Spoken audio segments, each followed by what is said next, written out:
Hello and welcome. ఎడారి మతం in చైనాను కూలంకుషంగా ఈ వీడియోలో మనం చర్చిద్దాం. ఉపోద్ఘాతము క్రింద మౌలికమైన క్రైస్తవ భావనలను చూద్దాం. తరువాత one nation one language to many nations many languages, ప్రపంచ దేశాల ఆవిర్భావాన్ని పరికిద్దాం. మరి సనాతన చైనీయుల భాషలోని కోడ్స్ క్రీస్తు ప్రభువును సూచిస్తున్నాయా? ఈజిప్షియన్ సివిలైజేషన్లో కూడా సిలువను గూర్చిన వార్త ఉన్నదా? సదర్న్ క్రూస్ గూర్చిన చర్చ తరువాత ముగింపు. ఉపోద్ఘాతం మనుగడలో ఉన్న అతి ప్రాచీన నాగరికతల్లో ఒకటి Chinese civilization. How old is Chinese civilization అని గూగుల్లో టైప్ చేస్తే సుమారు 5000 years అని వస్తుంది. అయితే హిస్టారియన్స్ కొంతమంది ఏమని భావిస్తూ ఉన్నారంటే క్రీస్తు అండ్ క్రైస్తవ్యము కాపీ మతము, ఇతర సంస్కృతులలోంచి ఎరవు తెచ్చుకున్న భావాలే బైబిల్లో మనకు అగుపడతాయని చెప్తూ ఉంటారు. మరి ఈ ప్రాచీన చైనీస్ భాష ఆ భావము తప్పు అని మనకు రుజువు చేయబోతుంది. సరే, క్రిస్టియానిటీ అంటే సెక్యులర్ డెఫినేషన్ ప్రకారం క్రీస్తును అనుసరించడం. వీరే క్రీస్తు రెండవ రాకడకై ఎదురు చూస్తున్నారు. అనగా క్రైస్తవులు అనగా రెండవ రాకడకై ఎదురు చూసేవారు. మరి మొదటి రాకడకై క్రీస్తు జన్మకై ఎదురు చూచిన వారు కూడా క్రైస్తవులే. క్రీస్తు నిత్యత్వములో నుండి సృష్టిలోనికి ప్రవేశించి మరలా నిత్యత్వంలోనికి ఎంటర్ అయిపోయాడు. ఆధారాలతో సహా మనం దీన్ని రుజువు చేయబోతున్నాం. ఇంకొక భావన ఏమిటంటే బైబిల్ ఓ పాశ్చాత్య పుస్తకం, తెల్లవాళ్ళ పుస్తకం అని. కానీ ఈ చైనీస్ భాషలోని కోడ్స్ చూసిన తరువాత బైబిల్ అందరిది అని మనకు అర్థం అవుతుంది. సృష్టికర్త అయిన దేవుడు సర్వమానవాళికి తనను తాను ప్రత్యక్షపరచుకుంటాడు, ఇంక్లూడింగ్ చైనీస్. ఒక్కడే దేవుడు, ఒక్కటే మార్గం, అదే క్రీస్తు. ఏ ఇతర నామంలో మానవునికి రక్షణ లేదు. ఈ సత్య సువార్తను ప్రజల వద్దకు ఎలా చేర్చాలో ఆ నిజ దేవునికి తెలుసు. మరి ప్రాచీన చైనా భాషలోని అక్షరాల్లోని పదాల సమాచారాన్ని పరికిస్తే వారి పితరుల జ్ఞాపకాల్లో దాగిన సత్యదేవుని ఆనవాళ్ళు మనకు కనబడతాయి. రోమా 1:20 ప్రకారం ఆయన అదృశ్య లక్షణములు అనగా ఆయన నిత్యశక్తియు దేవత్వమును జగదుత్పత్తి మొదలుకొని సృష్టింపబడిన వస్తువులను ఆలోచించుట వలన తేటపరచబడుచున్నవి గనుక వారు నిరుత్తరులై ఉన్నారు. మరి చైనీస్ భాష కూడా దేవుడు వారికి అనుగ్రహించిందేను. కాబట్టి దీనిలో కూడా సృష్టికర్త ఆనవాళ్ళు దొరుకుతాయి. బైబిల్ దేవుడు అందరివాడు, మరి ముఖ్యంగా పాశ్చాత్యులకు మాత్రమే కాక మానవాళి అందరి కోసము ఉన్నవాడు, సృష్టికర్త అయిన దేవుడు. ఇది లోకల్ నెట్వర్క్ కాదు, గ్లోబల్ నెట్వర్క్. ప్రపంచ దేశాల ఆవిర్భావం గురించి బైబిల్ ఏమని చెప్తోంది? ఆదికాండము 10వ అధ్యాయంలో వారి వారి జనములలో వారి వారి సంతతుల ప్రకారము నోవహు కుమారుల వంశములు ఇవే. జల ప్రవాహము గతించిన తరువాత వీరిలో నుండి జనములు భూమి మీద వ్యాపించెను. మరి అది ఎలా జరిగిందో ఆదికాండము 11వ అధ్యాయంలో వివరించడం జరుగుతుంది. మరి అప్పటి వరకు వన్ నేషన్ వన్ లాంగ్వేజ్, భూమి అందంతటా ఒక్క భాషయు ఒక్క పలుకును ఉండెను అని మనం గమనిస్తాం. అయితే ఏమైంది?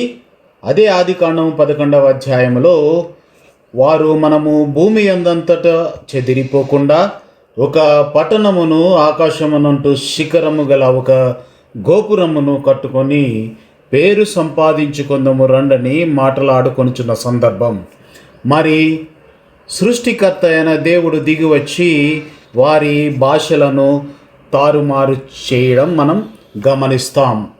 కాబట్టి ఆ గోపురానికి బాబేలు అను పేరు వచ్చింది, అనగా కన్ఫ్యూజన్.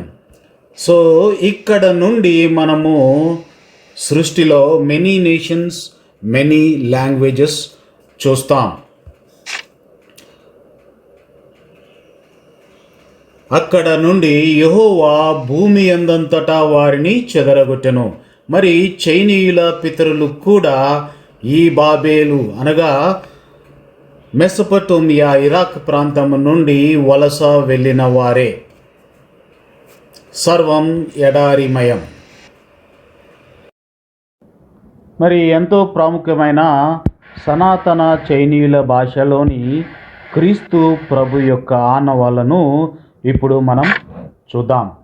వలస అనే పదము ఎలా ఏర్పడిందంటే 4 గుర్తుల సమాహారం ఇది. మహా విభజన, పశ్చిమం, నడక.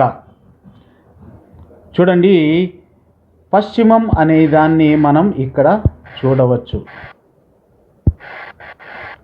నడక అనే గుర్తును మనం ఇక్కడ కనుగొనవచ్చు. మరి దీన్ని ఎక్స్టెండ్ చేస్తే వచ్చేదే మహా అనే గుర్తు. దానిలో ఇమిడి ఉన్నదే విభజన అనే గుర్తు. అనగా మహావిభజన తరువాత పశ్చిమంకు చైనీయులు వలస వెళ్ళారు అని భావం. చైనాకు ఇరాక్ పశ్చిమాన ఉంటుంది. పశ్చిమం నుండి చైనీస్ వలస వచ్చారు అని తెలియజేస్తుంది ఈ పదం. పశ్చిమం అనే గుర్తు ఎలా ఏర్పడిందో చూద్దాం. ఒక వ్యక్తి కంచె వేయబడిన తోట. ఒక అనే గుర్తును మనం పైన చూడవచ్చు. పర్సన్, వ్యక్తి అనేదాన్ని ఇక్కడ చూడవచ్చు. కంచె వేయబడిన తోటను ఇలాగూ చూడవచ్చు. పశ్చిమం అంటే ఒక కంచె వేయబడిన తోటలోని వ్యక్తిని గూర్చిన సమాచారం, అనగా ఆదామును గూర్చిన సమాచారాన్ని పశ్చిమం అనే పదములో దాచి ఉంచారు. మరి సృష్టి అనే పదము ఎలా ఏర్పడిందో చూద్దాం. ముచ్చటించుట, నడుచుట. నడుచుట అనే దాన్ని మనం ఎడమ చేతి వైపున చూడవచ్చు. ముచ్చటించుట అనే పదాన్ని ఇలాగున చూడవచ్చు. అనగా మనకు సృష్టికర్త అయిన దేవుడు ఆదాము అవ్వలను సృష్టించి వారితో నడిచినాడు అనే విషయాన్ని సృష్టి అనే పదములో ప్రాచీన చైనీయులు చెప్పుకున్నారు. ముచ్చటించుట అనే పదము ఎలా ఏర్పడిందో చూద్దాం. మన్ను లేదా ధూళి, ఊపిరి, నోరు, జీవం అను 3 గుర్తుల సమాహారమే ఈ ముచ్చటించుట. చూడండి, పైన డస్ట్, మన్ను అనే గుర్తును చూడవచ్చు. ప్రక్కన జీవం అనే గుర్తును చూడవచ్చు. క్రింద బ్రెత్, ఊపిరి అనే గుర్తును కూడా మనం గమనించవచ్చు. నేలమంటి నుండి సృష్టికర్త అయిన దేవుడు ఆదామును తన జీవాత్మను, ప్రాణమును పోసి ముచ్చటించినాడు అని భావంని ముచ్చటించుట అనే పదములో ఇమిడ్చుకున్నారు ప్రాచీన చైనీయులు. ఆదికాండము 2:7 దేవుడైన యెహోవా నేలమంటితో నరుని నిర్మించి వాని నాసికారంధ్రములలో జీవవాయువును ఊదగా నరుడు జీవాత్మ ఆయను. ఆ జీవాత్మను గుర్చిన సమాచారాన్ని ఇక్కడ మనం చూస్తున్నాం. ఏలయనగా నేలమంటి నుండి నీవు తీయబడితివి, నీవు మన్నే గనుక తిరిగి మన్నైపోదువు అన్నదాన్ని ఆదికాండము 3వ అధ్యాయంలో చూడవచ్చు. ప్రథమ, తొలి అనే పదాన్ని 3 గుర్తుల సమాహారముగా మనం గమనించవచ్చు. మన్ను లేదా ధూళి, మానవుడు, జీవం. సో జీవం ఇక్కడ ఉన్నది, మన్ను ఇక్కడ ఉన్నది, మరి మానవుడు ఇక్కడ ఉన్నాడు. ప్రథమ మానవుడు అయిన ఆదామును దేవుడు సృష్టించినాడు మంటి నుండి అని భావం. దేవుడు అనే పదము ఎలా ఏర్పడిందో మనం చూద్దాం. ఇది 3 గుర్తుల కలయిక. ప్రత్యక్షత, నరుడు, వనము. ప్రత్యక్షత అనే గుర్తును మనము ఎడమ చేతి వైపున చూడవచ్చు. వనము అనే గుర్తును కుడి వైపున చూడవచ్చు. అదే గుర్తులో నరుణ్ణి కూడా చూడవచ్చు. అనగా సృష్టికర్త అయిన దేవుడు నరునికి వనములో తనను తాను ప్రత్యక్షపరచుకున్నాడు అన్న భావమును ఈ పదము తెలియజేస్తుంది. ఏదేను వనములో యెహోవా దేవుడు నరునికి ప్రత్యక్షమైనాడు అన్న భావం ఇది. మరి నెక్స్ట్ పదం బహిష్కృత. ఈ పదము 2 గుర్తుల సమాహారం. ఒకటి 2 వృక్షములు, రెండవది ఓ ఆజ్ఞ. 2 వృక్షములను పైన మనం కనుగొంటాం, క్రింద ఓ ఆజ్ఞను కనుగొంటాం. ఇది బైబిల్లోని సృష్టికర్త యొక్క సృష్టిలోని కథను మనకు గుర్తు చేస్తుంది ఖచ్చితంగా. ఆదికాండము 2:9లో మరి దేవుడైన యెహోవా చూపునకు రమ్యమైనదియు ఆహారమునకు మంచిదియునైన ప్రతి వృక్షమును ఆ తోట మధ్యను జీవ వృక్షమును మంచి చెడ్డల తెలివినిచ్చు వృక్షమును నేల నుండి మొలిపించెను. అదే 2:16-17లో దేవుడైన యెహోవా ఈ తోటలోనున్న ప్రతి వృక్షం ఫలములను నీవు నిరభ్యంతరముగా తినవచ్చును, అయితే మంచి చెడ్డల తెలివినిచ్చు వృక్ష ఫలములను తినకూడదు. నీవు వాటిని తినిన దినమున నిశ్చయముగా చచ్చెదవని నరునికి ఆజ్ఞాపించెను. మరి మనకు 2 వృక్షములు ఇక్కడ కనపడతాయి, జీవ వృక్షము, మంచి చెడ్డల తెలివినిచ్చు వృక్షము. అలాగునే ఓ ఆజ్ఞ, మంచి చెడ్డల తెలివినిచ్చు వృక్ష ఫలములను తినకూడదు అనే ఆజ్ఞను మనం ఇక్కడ చూడవచ్చు. 2 వృక్షములు, ఓ ఆజ్ఞ. అపవాది, సైతాను అనే పదాన్ని చైనీయులు ఎలా వ్రాసుకున్నారు అంటే 4 గుర్తుల కలయిక. జీవము, రహస్యము, ఒంటరిగా, వనము, వ్యక్తి. అనగా అపవాది ఒంటరిగా జీవముతో ఉన్న ఓ వ్యక్తి వనములో నుండగా రహస్యముగా ప్రవేశించినాడు అని భావమును మనకు తెలియజేస్తుంది ఈ పదము. మరి ఆదికాండము 3:1లో దేవుడైన యెహోవా చేసిన సమస్త భూజంతువులలో సర్పము యుక్తిగలదై ఉండెను. అది ఆ స్త్రీతో, ఇది నిజమా? ఈ తోట చెట్లలో దేని ఫలములను మీరు తినకూడదని దేవుడు చెప్పెనా అని అడిగాను. అందుకు స్త్రీ, ఈ తోట చెట్ల ఫలములను మేము తినవచ్చును, అయితే తోట మధ్య ఉన్న చెట్టు ఫలములను గూర్చి దేవుడు మీరు చావకుండునట్లు వాటిని తినకూడదనియు వాటిని ముట్టకూడదనియు చెప్పినని సర్పముతో అనెను. అందుకు సర్పము, మీరు చావనే చావరు, ఏలయనగా మీరు వాటిని తిను దినమున మీ కన్నులు తెరవబడిననియు మీరు మంచి చెడ్డలను ఎరిగిన వారై దేవతల వలె ఉందురనియు దేవునికి తెలియనని స్త్రీతో చెప్పగా, స్త్రీ ఆ వృక్షమును ఆహారమునకు మంచిదియు కన్నులకు అందమైనదియు వివేకమిచ్చు రమ్యమైనదియునై ఉండుట చూచినప్పుడు ఆమె దాని ఫలములలో కొన్ని తీసుకొని తిని తనతో పాటు తన భర్తకును ఇచ్చెను, అతడు కూడా తినెను. ఈ సమాచారాన్ని చైనీయులు వారి యొక్క భాషలో దాచుకున్నారు. మరి హవ్వ తిని ఆదామును చేత తినిపించిన దానికి పరిణామం దిగంబరత్వం. వారి కన్నులు తెరవబడి వారు దిగంబరులై ఉన్నారు అని తెలుసుకుంటాన్ని మనము బైబిల్లో గమనిస్తాం. ఇది 2 గుర్తుల సమాహారం. మానవుడు ఫలము అనగా మానవుడు ఫలమును భుజించిన తరువాత తాను దిగంబరినని తెలుసుకున్నాడని తెలియజేస్తుంది. మరి దీని ఫలితమే మానవాళికి వేదన. వేదన అనే పదము ముక్క లేదా పీస్, రెండు వృక్షములు అనే రెండు గుర్తుల కలయిక. మరి వృక్ష ఫలములను తినవద్దన్న వాటిని తిన్నారు కాబట్టి వేదనను కొని తెచ్చుకున్నారని భావం. మరి విచారం అనే పదము కూడా ఇట్లాగూ వచ్చిందేను. ప్రాచీన ముండ్ల పొదలు అను రెండు గుర్తుల కలయిక ఈ విచారము. ఆజ్ఞను మీరిన మానవులు భూమి మీదకు ప్రాచీన ముండ్ల పొదలు అనగా శాపమును విచారమును కొని తెచ్చారు అని మనకు తెలియజేస్తుంది.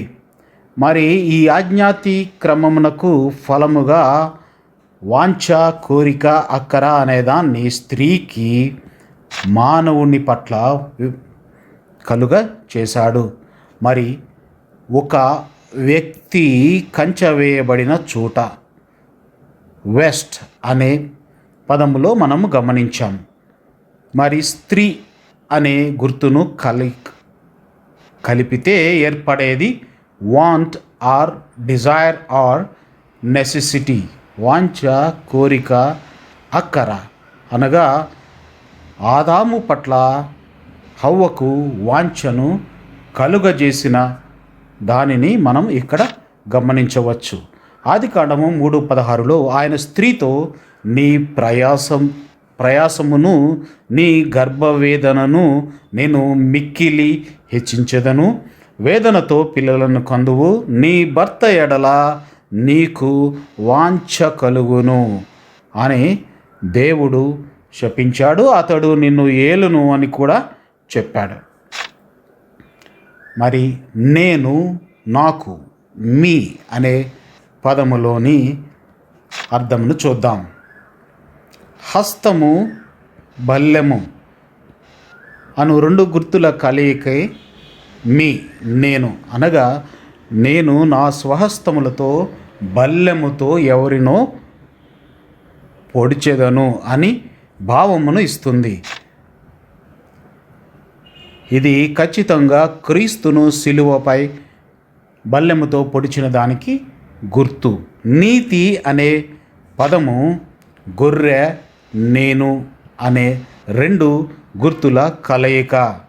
గొర్రెపిల్ల రక్తములోనే నేను నీతిమంతునిగా తీర్చబడతాను. మరి నా యొక్క స్వకార్యములు స్వనీతి చేత కాదు అన్న భావమును ఈ నీతి అనే పదములో ఇముడ్చుకొనబడటాన్ని మనం చూస్తాం. షాంగ్ డి యొక్క దేవాలయాన్ని మనము నేటి బీజింగ్లో చూడవచ్చు. దీన్ని వారు స్వర్గలోకపు దేవాలయం అని పిలుచుకుంటారు. అద్వితీయ దేవుని ఆలయం అంటే ద్వితీయము, ప్రత్యామ్నాయము లేనటువంటి దేవుడు అని అర్థం. ఇక్కడ విగ్రహారాధన నిషేధం. మొదటి 3 రాజవంశాలు ఈ అద్వితీయ దేవుని ఆరాధించినట్లుగా చరిత్ర మనకు తెలియజేస్తుంది. దేవుళ్ళందరూ సమానమే, పేర్లు వేరైనా దేవుడొక్కడే తరచూ వినబడే సిద్ధాంతం వినసొంపుగా కూడా ఉంటుంది. ఈ కాన్సెప్ట్ ఎలా వచ్చిందో వివరించారు. నోవహు జలప్రళయానికి ముందటి తరానికి తెలిసిన దేవుడొక్కడే. సృష్టికర్తను వారు L Elyon, the most high God అనగా సర్వోన్నతుడగు దేవునిగా కొలిచారు. అబద్ధ ప్రవక్తలు వారిని సృష్టికర్త నుండి త్రిప్పివేశారు. ఇప్పుడు జరుగుతున్నది అదే. బాబేలు గోపురం వద్ద నుండి బయలుదేరిన జనాంగాలకు ఎల్ ఎల్యోన్ సృష్టికర్త అయిన దేవుడు ఎరుకనే. అయితే భాషలు వేరు కావడంతో ఆయన్ను వివిధ పేర్లతో పిలుచుకోవడం జరిగింది. చైనీస్ ఈ సర్వోన్నతుడగు సృష్టికర్త అయిన దేవుణ్ణి షాంగ్ డీగా కొలిచారు. దేవుడొక్కడే, పేర్లు వేరైనా అనే సిద్ధాంతానికి ఆవిర్భావం జరిగింది ఇక్కడే.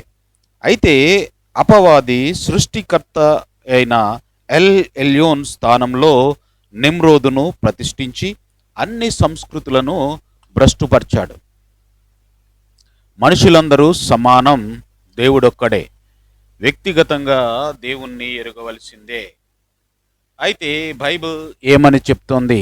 ఆది కాండము 14వ అధ్యాయములో షాలేము రాజైన మెల్కీ సదకు రొట్టెను ద్రాక్షారసమును తీసుకొని వచ్చెను.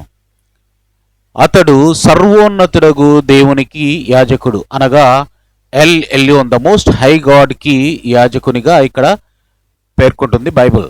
అప్పుడు అతడు అబ్రామును ఆశీర్వదించి ఆకాశమునకు భూమికిని సృష్టికర్తయను సర్వోన్నతుడునైన దేవుని వలన అబ్రాము ఆశీర్వదింపబడునుగాక అన్నాడు. అనగా ఎల్ ఎల్యోన్ ఆకాశమును భూమిని సృష్టించిన దేవుడిగా, సర్వోన్నతుడైన దేవునిగా మనకు బైబిల్ పేర్కొంటుంది. అదే అధ్యాయంలో ఆకాశమునకు భూమికిని సృష్టికర్తయును సర్వోన్నతుడును దేవుడునైనా యెహోవా ఎదుట నా చెయ్యి ఎత్తి ప్రమాణము చేసి ఉన్నాను. సృష్టికర్తను మరి ఎల్ ఎల్యోన్ సర్వోన్నతుడునైన దేవుని నామమును ఇక్కడ బైబిల్ చెప్తోంది. ఆయనే యెహోవా.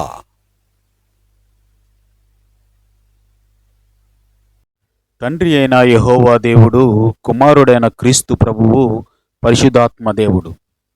త్రియేక దేవునిగా మనము సంబోధిస్తూ ఉంటాం. ట్రినిటీ అనే పదం బైబిల్లో లేదు అనే విమర్శలు తరచూ వినబడుతుంటాయి. అయితే సృష్టికర్త అయిన దేవుడు మానవుణ్ణే ఓ సూక్ష్మ స్థాయి ట్రినిటీగా సృష్టించాడు. తన పోలికల్లో నరుణ్ణి చేశాడు అని బైబిల్ చెప్తోంది. ఓ సండే స్కూల్ పిల్లవాడి ప్రశ్న ఏమిటంటే, క్రొత్త నిబంధనలో క్రీస్తు ప్రభువు, పాత నిబంధనలో యెహోవా దేవుడు, మనకు ఇద్దరు దేవుళ్ళు కదా అని. కాదు, ముగ్గురు, తండ్రి, కుమార, పరిశుద్ధాత్మలు. అయితే ఇది వానికి ఎలా ఎక్స్ప్లెయిన్ చేయాలి? వాడి చేతిని పట్టుకొని ఇది ఎవరిది అంటే, నా చెయ్యి నేను అంటాడు. ఇది నీ శరీరము అని చెప్పాలి. చనిపోయాక ఎక్కడికి వెళ్తావు? హెవెన్కి. అది ఎవరు? అది నేనే. అది నీ స్పిరిట్, ఆత్మ అని చెప్పాలి. నీకు భూలోకంలో ప్రాణం ఉంటుందా? ఎస్. పరలోకంలో కూడా ఉంటుందా? ఎస్. అది ప్రాణము అని చెప్పాలి. ప్రాణాత్మ శరీరంలో నీవే, అనగా నువ్వు ఓ సూక్ష్మస్థాయి త్రిత్వానివి, నీవు కూడా ఓ ట్రినిటీవే అని మనం ఎక్స్ప్లెయిన్ చేయాలి. అయితే మనమున్న డైమెన్షన్స్లో నుండి త్రిత్వాన్ని పూర్తిగా అర్థం చేసుకోవడం కష్టతరమైన పని. కాబట్టే యెహోవా దేవుడు, యేసుక్రీస్తు ప్రభువు, పరిశుద్ధాత్మ దేవులను మార్చి మనం వాడుకోవటం, బైబిల్లో పేర్కొనబడటం చూస్తూ ఉంటాం. మరింత అండర్స్టాండింగ్కు ట్రినిటీ అనే సిరీస్ను ఈ ఛానల్లో చూడగలరు. సనాతన ఈజిప్షియన్లకు, గ్రీకులకు కూడా సిలువను గూర్చిన వార్త ఉన్నదా? ఒసిరిస్, హోరుస్, ఐసిస్, ప్రాచీన ఈజిప్షియన్ ట్రినిటీ. లెఫ్ట్ సైడ్ ఉన్న ఒసిరిస్ చేతిలో సిలువాకారాన్ని, ఆంఖ్ను చూడవచ్చు. మధ్యలోని హోరుస్ చేతిలో సిలువాకారంలో ఉన్న శూలాన్ని గమనించవచ్చు. ప్రాచీన ఈజిప్షియన్లకు సిలువలోనే ముక్తి అని ముందే తెలుసు. శరీరాన్ని విడిచి వెడలిపోతున్న ఆత్మ చేతిలోని సిలువనే దీనికి నిదర్శనం. అయితే అపవాది ఓ నకిలీ త్రిత్వాన్ని, అనగా నిమ్రోదు, సెమిరామిస్, తమ్మూజుల మాదిరిగానే ఒసిరిస్, ఐసిస్, హోరుస్లను ఈజిప్షియన్లకు పరిచయం చేశాడు. సిలువలోనే విముక్తి అనే నిజానికి నకిలీ త్రిత్వాన్ని జోడించి భ్రష్టు పట్టించాడు. మరి గ్రీకులకు వంచివేయబడిన సిలువను పాసిడోనియస్ చేతిలో గమనించవచ్చు. ప్రతి సంస్కృతిలోనూ క్రీస్తు ప్రభు యొక్క ఆనవాళ్లు అగుపడతాయి, వక్రీకరించబడి. ఇతర గ్రంథాలను నమ్మవచ్చా? కూడదు. ఎందుకంటే అవి దైవ ప్రేరేపితం కాదు, న్యూస్ పేపర్స్గా పరిగణించవచ్చు. కొంచెం వాస్తవం, మిగిలినది వక్రీకృతంగా చూడవచ్చు. ముగింపు. ఆదికాండము 14వ అధ్యాయంలో మనము మెల్కీసెదెకు ఉదంతాన్ని గమనించాం. El Elyon the most high God, సర్వోన్నతుడగు దేవుని తండ్రి అయిన యెహోవా దేవునిగా బైబిల్లో పేర్కొనబడిందని చదువుకున్నాం. ఈ ఉదంతము రమారమి 2000 బీసీ నాటిది, అనగా నేటికి 4000 సంవత్సరాల క్రితంది. అలాగే సనాతన చైనీస్ సంస్కృతి కూడాను అట్ ద మోస్ట్ 5000 బీసీ, అనగా నేటికి 7000 సంవత్సరాల క్రితం నాటిది. మరి ఈజిప్షియన్ సివిలైజేషన్ కూడా 7000 సంవత్సరాల క్రితం నాటిదేను. అలాగే గ్రీకు సంస్కృతి కూడాను అట్ ద మోస్ట్ 5000 బీసీకే వెళ్తుంది. కాబట్టి క్రైస్తవ్యాన్ని మనము 7000 బీసీకి మునుపటిదిగా రూఢిపరుచుకున్నాం. కానీ బైబిల్ ఏమని చెప్తోంది? మెల్కీసెదకు వర్సెస్ క్రీస్తును ఇప్పుడు మనం చూద్దాం. కీర్తనలు 110వ అధ్యాయంలో ప్రభువు నా ప్రభువుతో సెలవిచ్చిన వాక్కు, యెహోవా దేవుడు కుమారుడైన క్రీస్తు ప్రభువుతో మాట్లాడుతున్న సందర్భం. క్రిందికి వస్తే, మెల్కీసెదకు క్రమము చొప్పున నీవు నిరంతరము యాజకుడవై యుందువని యెహోవా ప్రమాణము చేసి ఉన్నాడు. ఆయన మాట తప్పనేవాడు. అనగా క్రీస్తు నిరంతరము ఉన్నవానిగా మనము గమనించవచ్చు. మరి హెబ్రీయులకు 5వ అధ్యాయంలో నీవు అనగా క్రీస్తు మెల్కీసెదకు యొక్క క్రమము చొప్పున నిరంతరము యాజకుడవై ఉన్నావు అని మరి ఒక చోట చెప్తున్నాడు. మరి హెబ్రీ 7లో కూడా అతడు అనగా మెల్కీసెదకు తండ్రి లేనివాడును, తల్లి లేనివాడును, వంశావళి లేనివాడును, జీవిత కాలమునకు ఆది అయినను, జీవమునకు అంతమైనను లేనివాడునయుండి దేవుని కుమారుని పోలియున్నాడు. అనగా మెల్కీసెదకు దేవుని కుమారు మాదిరిగా ఉన్నాడు అని చెప్తున్నారు. అనగా క్రీస్తు నిత్యుడు అని మనకు అవగతమవుతుంది. అలాగే యోహాను సువార్త 8వ అధ్యాయము 58వ వచనంలో యేసు, అబ్రహాము పుట్టక మునిపే నేను ఉన్నానని మీతో నిశ్చయముగా చెప్పుచున్నాను అని పలికిన సందర్భాన్ని కూడా మనం గమనించవచ్చు. కాబట్టి క్రీస్తు నిత్యుడు, క్రైస్తవ్యము కూడా నిత్యమేను. మరి దీన్ని రుజువు చేయడానికి సదర్న్ క్రక్స్ అనగా వినీలాకాశంలో మనకు అగుపడే క్రాస్ అనే ఉపరాశి, మరి మిగతా రాశులు కూడా సహాయపడతాయి. దేవుడు చేసిన మనుషులు, మనిషి చేసిన దేవుళ్ళు and time and holy bible అనే ఈ సిరీస్ను దీని తర్వాత చూడమనవి. ఈ వీడియోపై చేతులుంచి ఓ క్షణం ప్రార్థించగలరు. షాలోమ్.